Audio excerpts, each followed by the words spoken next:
During that 4.5-year run, what was your most memorable interview? It's too many to say.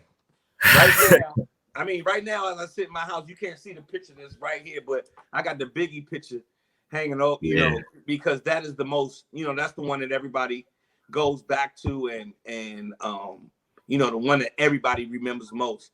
But that was just a normal interview. I had no idea that this man was about to, nobody knows that somebody's about to be killed the next couple of days.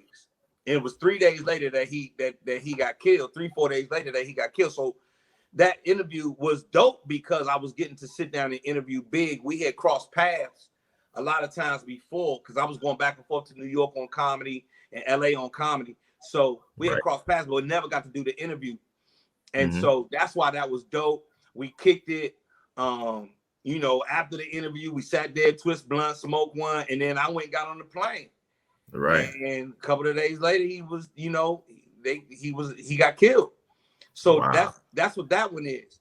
But like talking with I got to talk with Tupac right before he died, maybe 3-4 months before he passed away.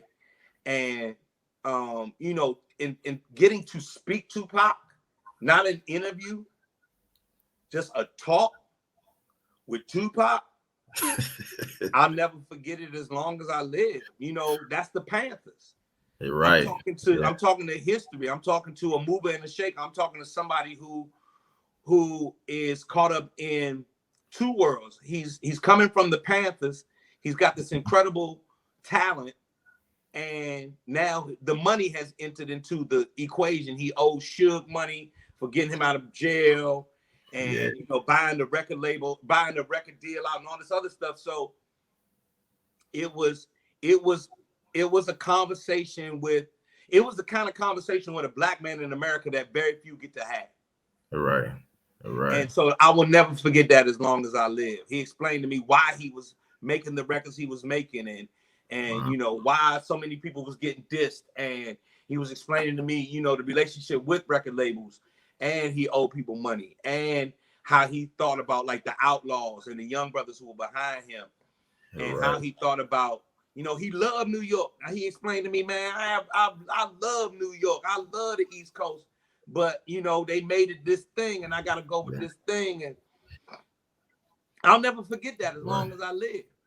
At the same time, I did an interview with Lil Kim, and she gave me a massage. I did a dream sequence. Like me and Lil Kim went to a spa. We had a spa day together, right? And in that spa day, they did a dream sequence, and Lil Kim was on my back giving me a massage.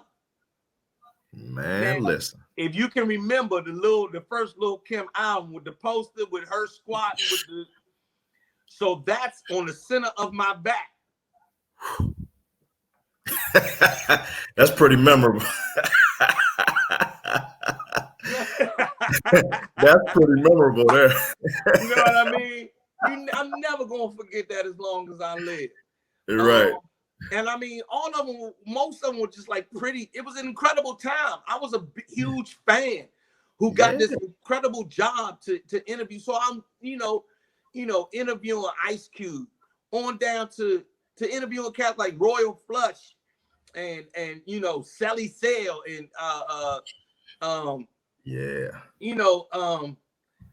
going out to the Bay and learning what the Bay is about, walking the streets late at night with Bone Thugs and Harmony, you know, or kicking it with Crucial Conflict in Chicago, you know, interviewing 8 Ball and MJG, and they said my name on their album.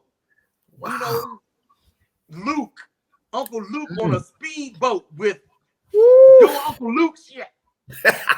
You know, I went to Jamaica and interviewed Buju Banton. You know what I mean? And Capleton and just Jay in the helicopter. Wow. You know, it's so when people ask me what's my most memorable, the whole shit. All of it, bro. I was Right. a college grad when all my friends was getting pharmaceutical jobs and going to law school. I was out here interviewing rappers for a living. Whew. During that time too, during the late 90s when rap was rap. bruh. I got to interview KRS-One and he knew my name. I almost fell on the ground. Like KRS-One said my name to me. He was my formative. He formed some Public Enemy. And Chuck D, me and Chuck D got a long story. There's a Chuck D story. I'm working on a book now. There's a Chuck D story that's still alive today. When me and Chuck and meeting Flav, and so it was all very memorable, man.